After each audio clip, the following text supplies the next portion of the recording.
Hi, this is Sharon Weinstein, and I am so excited to welcome you to a live broadcast today. It is Florence Nightingale's birthday. So, good morning to you wherever you are, and welcome to the beginning of our day of celebration and the 203rd anniversary of the birthday of our iconic founder of the nursing profession, Miss Florence Nightingale. I see that we have Miss Nightingale ready to connect with us. Let's do that. Good morning, Miss Nightingale. Oh, good morning. Oh, how nice to see you, Nurse Weinstein.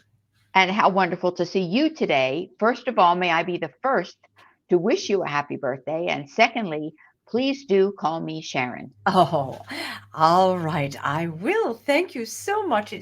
I truly thank you. It is myself who am honored by your invitation to join you today from my heavenly office. And that to know that you've gathered there on earth and designated this day and this week in my honor, well, it is truly humbling. Well, Miss Nightingale, I don't know if you can see this, but we have guests joining us from all over the world.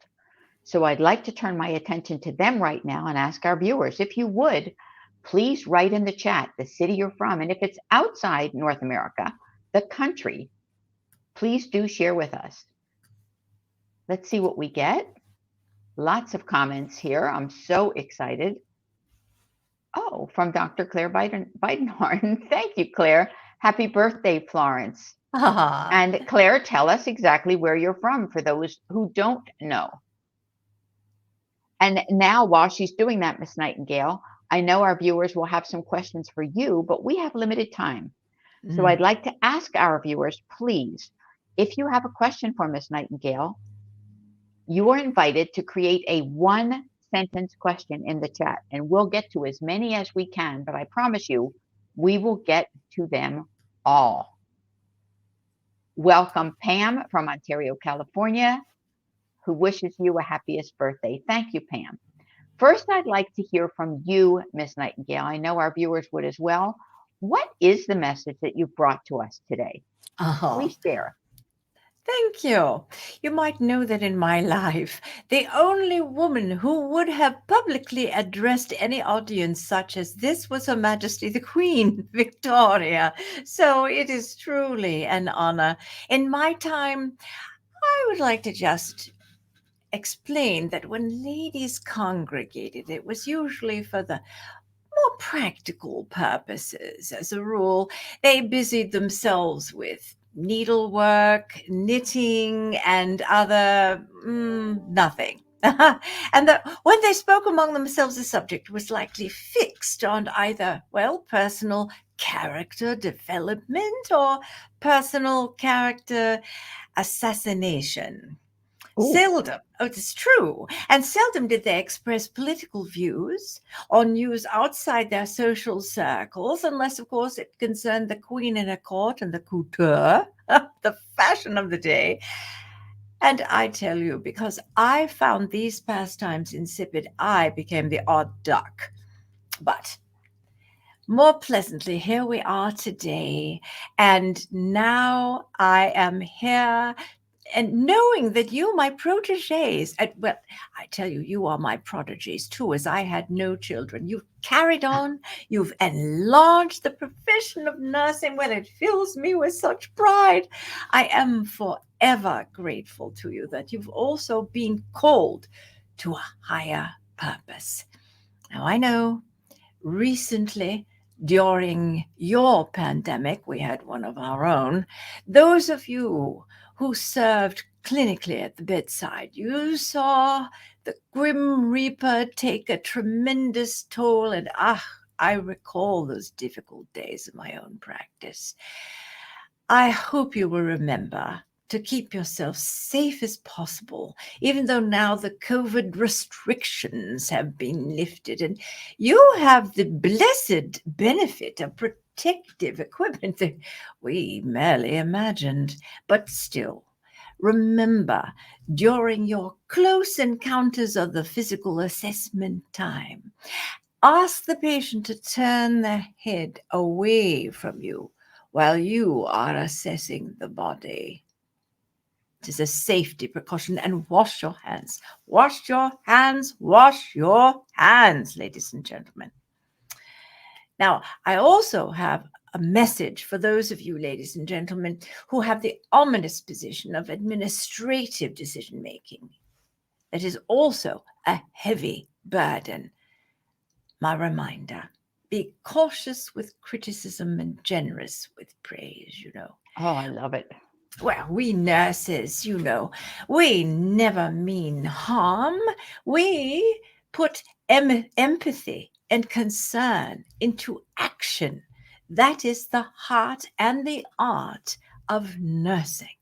So I say, friends, dress yourself in kindness. Let kindness be your uniform, your cap and your apron. Now, many have asked, why in the world would you leave this easy, gentrified life to become a nurse? For me, it was a matter of faith, you see. When I was 16, going on 17, well, I described what I can only say was an extraordinary answer to prayer. I felt God's call on my life to be a change agent and help the sick, the poor, the downtrodden of all the world. And I see now your World Health Organization has codified my suggestions into the 17 Sustainable Development Goals. Absolutely. Again, oh, I am so humbled to think. Well, although my clinical career was cut short, I was restrained by physical difficulties in my last 50 years. My voice progressed through the printed word. Many of you may not know I penned 200 books and white papers, and I believe you have over 15,000 of my letters extant. So I'm told. Oh, my sister said, all I did was write. She said, you have diarrhea of the pen. Oh, my. Mother nearly fell off her chair, I tell you. But truth be known, unlike you in the modern times, we had few distractions. No internet, no television, no telephone. We relied on telefriend. It was quite effective. And I'll let you in on a secret. If it was a really juicy bit of news, one could always employ the more efficient mode of tell a neighbor. The tell a neighbor mode. Oh, yes, it was nearly instantaneous, and it added a touch of intrigue too. Because by the time your juicy bit circled back round to you, well, it was impossible to tell if it was actually a new juicy bit or indeed your old juicy bit that was dressed up, massaged, and totally metamorphosized into something completely different. Oh, and as for mobile devices, the only one I ever owned was a cane. Oh, but I see. Our time is so short today. I do want to leave time to answer some of your questions before we get to the other planned portion of our time together. Of course. So, first of all, when you mentioned the messaging and the tell a neighbor, it reminded me of two things. Number one, party lines. I don't know if many of our viewers are old enough, I guess I must be, to remember a party line where when you picked up the phone, a neighbor could also be on the line at the same time, and you had to wait for them to get off before you got a dial tone to make your own call. And number two, what you described to me sounded very much like the kids' game, Whispering Down the Lane, where you start with a half a dozen people. What you say to the first person is clearly what is not heard at the opposite end. The message can be so very different. So those Indeed. two statements really warmed my heart. I want to thank you again for that. We do have lots of comments, most of them around birthday wishes, but Ah, also a question from Pam in Ontario. Is that right, Pam? Ontario, California. Mhm. And she's asking, what is the most important advice you can give nurses leading other nurses? Ah, well, nursing is such a difficult assignment for leaders. I would say, first of all, to do your homework. Leadership is a relational skill.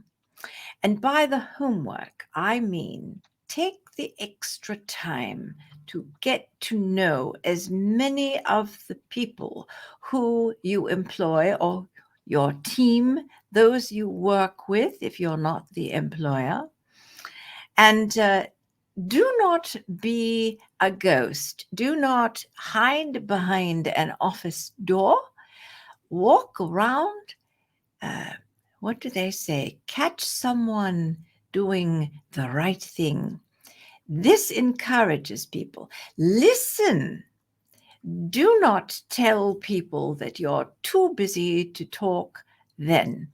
Listen, and if it seems to be uh, a conversation that should be left for another time privately, perhaps, and so that you might research uh, the inquiry, the concern, and then you might say something like, I hear what you are saying, and I would like you to visit my office so that we might talk about this in private and affect a plan of change. I think that is a very helpful practice. Mm-hmm. Now, another thing, if I might also assert, in my day, I wrote on the difference between sick nursing and health nursing with the assertion that a hospital should never be the landing spot, the containing spot, only a landing intermediate sort of spot, and that of course it should be dedicated to the proposition that our goal was to do the patient no harm. I have heard that in your day you have something called super microbes. Very nasty. And frankly, with all the medical, pharmaceutical devices, that all the technology, the intelligence that has come Mm-hmm. down through the years, frankly, it surprises, no, shocks me that you have purported still so many issues. Now, part of those might be because we are we are not uh, we are not utilizing the sort of environmental breakthroughs that were so really common sense. I wrote about this in health nursing. Now, I'm told that you have renamed the concept, which now is called holistic nursing. I quite like the ring of that, Miss Weinstein. Sharon. I Please. think that is one of the recommendations that I would give to leaders, to do everything possible to allow the patient to be cared for as soon as possible in the home environments, whenever possible. Not always possible, this I understand, but I am sure your studies would show, as my case studies showed, that above all, persons would like to be around their family, not treated as though they are housed in an institution with all their real estate taken away, so to speak, not even a bed to call their own. No, I think bringing nursing back into the home is a great idea that should be utilized. I would agree. I have another question here from Kimberly Olson, who Mm. says, my question for you, did you ever get married, have children? And if not, any regrets? Would you respond, please? Yes. Oh, my. This might take quite some time. I did not marry. in my day, because it was not for a woman who was of my social status, it was very unusual. Well, no, it was not allowed to have a profession outside of marriage. That would have cast aspersions, as it were, on the husband, who, of course, was a provider. And realistically speaking, in the case of the gentry, many were not actually providing from work, but from funds that had come down through the centuries from their family. Nevertheless, because of the class system of the day, ladies were seen in a different light. They were seen as persons who were not necessarily capable of intelligent thought. They had no access to the universities when in my day, could not hold land, bank account, vote, none of these things.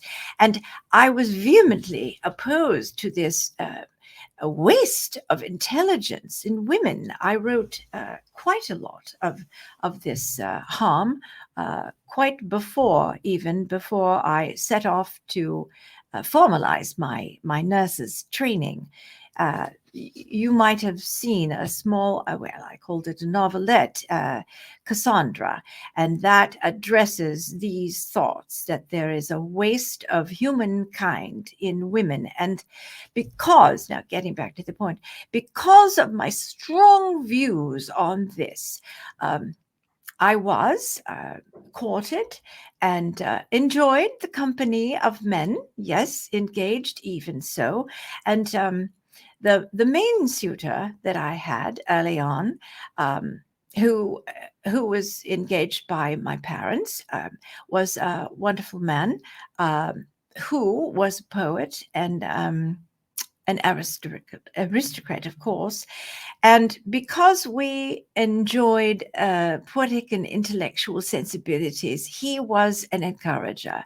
He really understood me, and I thought I understood him. But as time wore on, it became apparent that his patience with me was to the end goal of me, as he said, getting it out of my system, these ideas of work and becoming a nurse and all these visions that I had for population health. And I felt that I was called by God to do these things. And this upset the natural apple cart of life in Victorian England, you see. So as it turned out, we realized that he was waiting for me to change my mind, and I was waiting for him to change his mind. I had in view a different sort of partnership in marriage. So sadly, although I loved children, I never had any. Okay. Thank you. And from Dr. Claire, excuse me, how did you overcome your first disappointment? That must have been a disappointment. Oh, if Dr. Claire is asking about disappointment of the heart, or I would like a clarification on that, but I will say that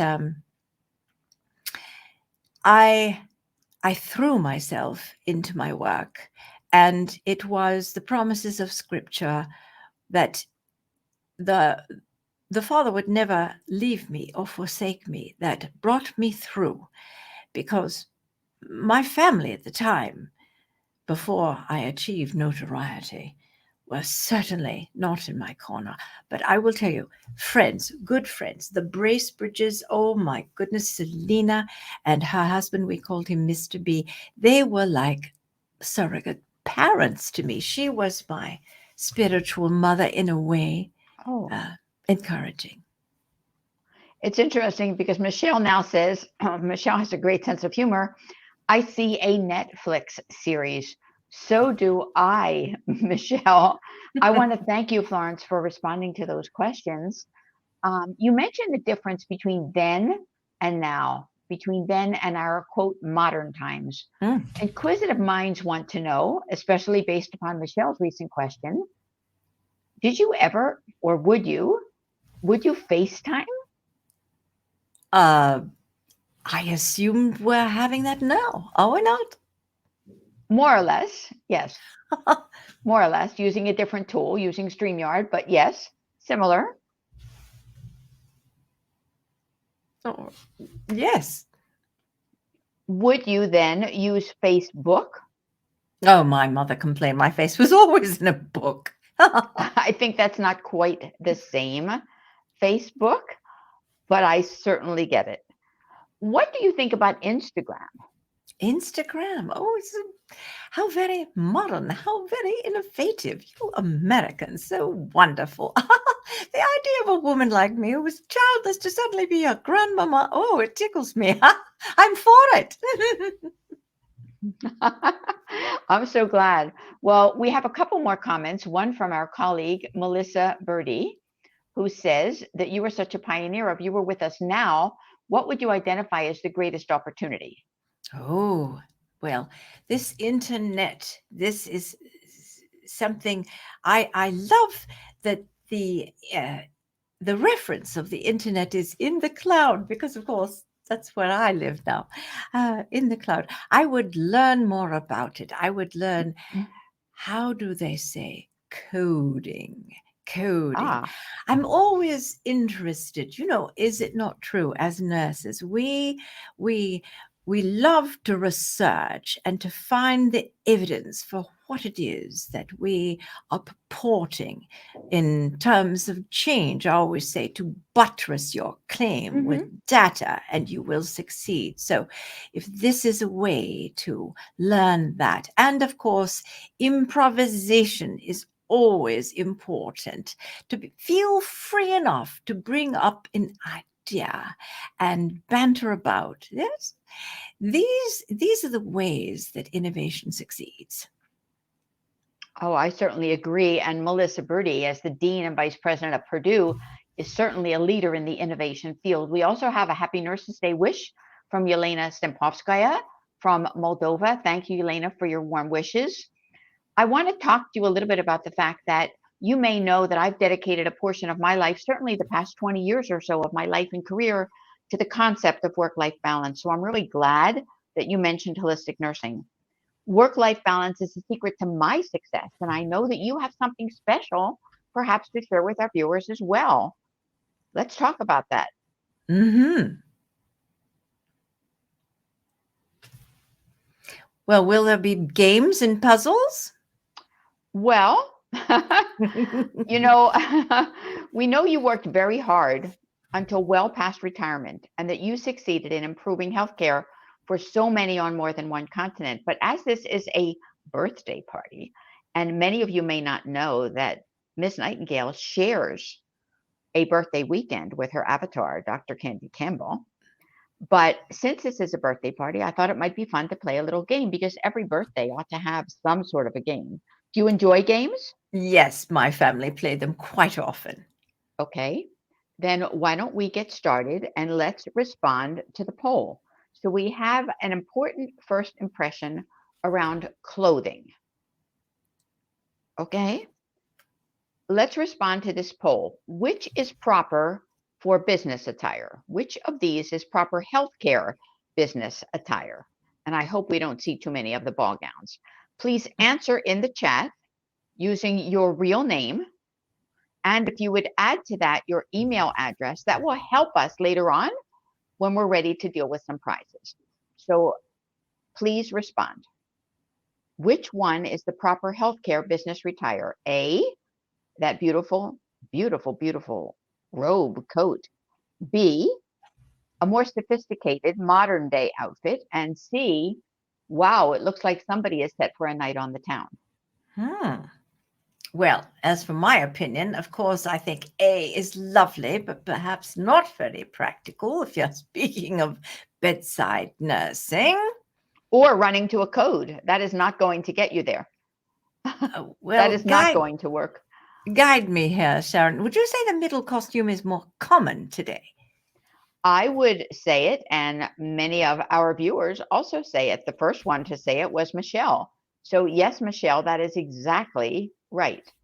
That is precisely correct. Well, it seems practical to me, although it does surprise me to see women in trousers. Although I was an advocate of that when riding horses, people thought I was very unladylike. So I vote for that one, although I think it could use pop of color. A pop of color. Okay. Janet Michaela says, I don't see any scrubs. That might be the pop of color. Well, So, Janet, perhaps in lieu of scrubs, would you choose A, B, or C? C is certainly not appropriate for administrative work. Of course, if we added a jacket or a white coat, perhaps. I don't know. I think it looks like an accident waiting to happen to me. Let's move on to the next slide. Important first impressions, your face and what it conveys about your mind. Your face and what it conveys about your mind. So poll number 2, which column are you from? What represents you? If you had to look at these faces, are you column A, column B, or column C? Remember to put your full name and your email address. Claire says B. She's a B. How about the rest of you? Janet says that she's a B, but C is calling out to her. Interesting. Okay, anyone else? Is anyone in A? Would I look at A as happy or approachable, perhaps too happy in one? B looks like the skeptic, eh? What is the pardon, the middle is it sleepy, and the last one, is it confused? I would hope leaders wouldn't be sleepy, skeptical, or well, skeptical sometimes, but confused, I'm not sure. But now about the third one, column C looks to be a bit frantic. Definitely negative there, one. And the last one, what I think he needs a strong cup of tea. Or coffee or something like that. I would agree with you. I see some A's, which is really rather interesting. Okay, let's move on then, because time is running out on us. We've talked about our costume. We've talked about our face. Important first impressions. How do you prepare your heart for the workday? How do your beliefs determine your level of self-confidence? This is a very, very strong statement. So poll number 3, rate your fear factor. How do your beliefs determine your self-confidence?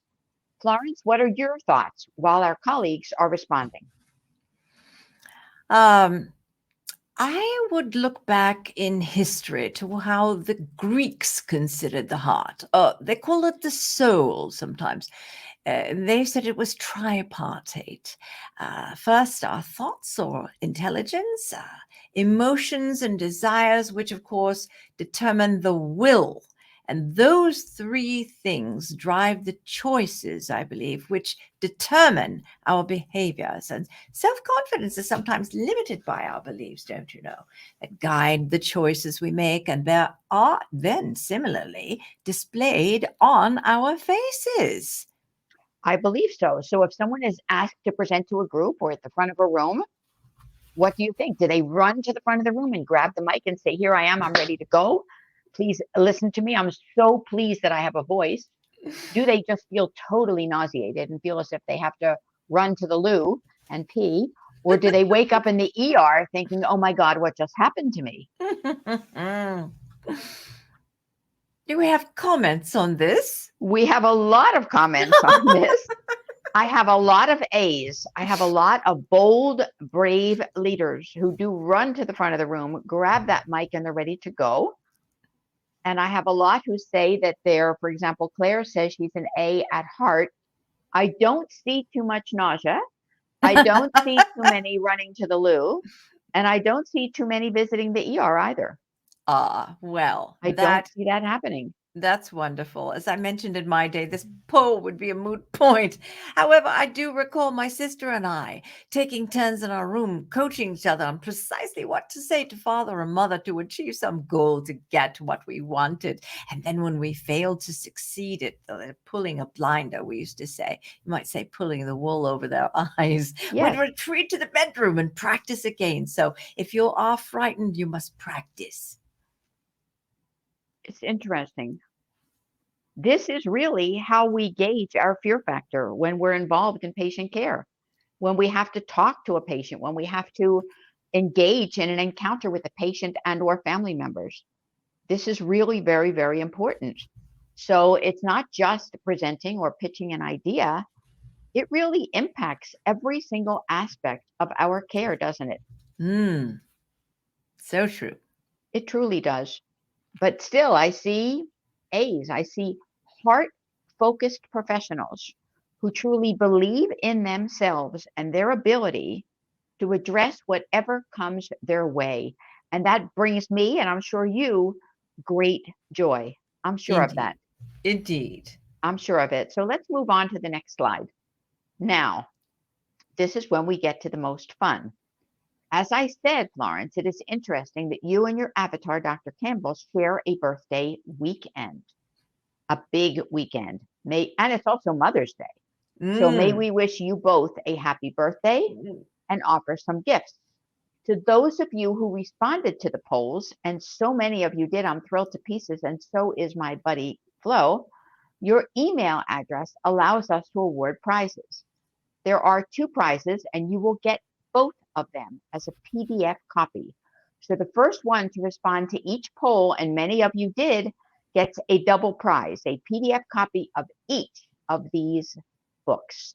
So let me go back and see who responded to the polls and if in fact they included an email address, because without an email address, I can't help. So the first person to respond to a poll was Michelle. Michelle Trossett, I think it is, and she has since then given me her email address. The second person to respond to a poll was Dr. Claire, who has also responded her email address. And the third person to respond to a poll was Pam Bagda, and I hope I'm saying it correctly. And I also have her email address. So to Michelle, to Claire, and to Pam, congratulations. You'll be getting an email from me with a PDF copy of both of those books. Actually, I think you'll be getting the email from Candy at candycampbell.com. She will present them to you, and we all wish you we wish that you totally enjoy both of those books and that they add great value to you, not only this nurse's day, week, month, because it truly is a month that we're celebrating now, but throughout your professional career. May you have balance, may you channel Miss Nightingale, and may you make the right decisions that create a positive impact, not only on your career, but on the lives and health of those you serve. Florence, do you have some closing words? I thank you, my friends. And the only words that I have are to be cautious with criticism and generous with praise. There is Love it. no law against kindness. No, there is no law against kindness. And I love your thoughts because we're also thinking about the whole concept of recognition. This is the week through the ANA that we're focused on recognition. So this is a great way to recognize each of you. Thanks so much for joining us today. You'll be hearing from us shortly. Thanks to all of you who participated in the polls, in the comments, and in the broadcast. We appreciate you. Happy Nurses Week.